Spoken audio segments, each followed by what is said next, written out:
ازيكم يا جماعه، ايه الاخبار؟ انا احمد مغازي من ريفيوزات، واحنا لسه في حفله اطلاق نوكيا. دلوقتي معانا نوكيا 3 وهو يعتبر الموبايل الانتري ليفل في الموبايلات اللي احنا جايين نتكلم عليها النهارده. هنلاقي ان الموبايل متغطي بفريم من الالومنيوم على عكس من نوكيا 6 والنوكيا 5 اللي كان الظهر كله مصنوع من الالومنيوم. التصميم بتاعه برضه سيمبل بس مختلف عن الاثنين التانيين. هنا هنلاقي فيه زرار بتاع الهوم بutton والباك، وفي زرار مالتي تاسكينج. الاثنين التانيين كان زرار الباك فيه زرار بيتضغط بنضغط عليه لجوه. على اليمين هنا في الباور بutton والفوليوم روكر، ومن على الشمال في فتحة السيم كارد وفتحة الميموري كارد، من فوق فتحة السماعات، ومن تحت فتحة الشاحن والمايك. تعالوا نبدأ بأهم ميزة برضو موجودة في الثلاث تليفونات عامة، وهي نظام التشغيل. نظام التشغيل الموجود هنا هو اندرويد 7.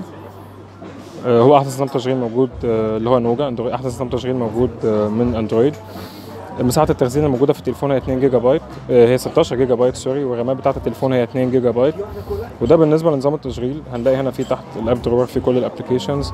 هنا في شكل نوتيفيكيشن بار وشكل الاختصارات الموجودة في التليفون.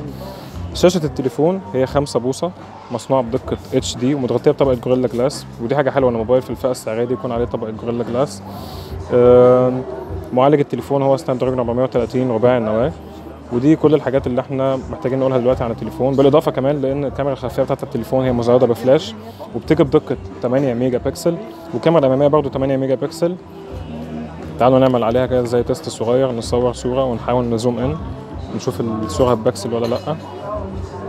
طبعا جوده الكاميرا نقدر نقول عليها متوسطه، يعني مش احسن حاجه. طبعا النوكيا 6 و5 احسن منها، هي 8 ميجا بكسل والاماميه كمان 8 ميجا بكسل. وده كده زي هاندز اون او انطباع اولي سريع على التليفون لحد ما التليفون يجي لنا المكتب ونعمل عليه ريفيو مفصل. شكرا ليكم وتابعونا.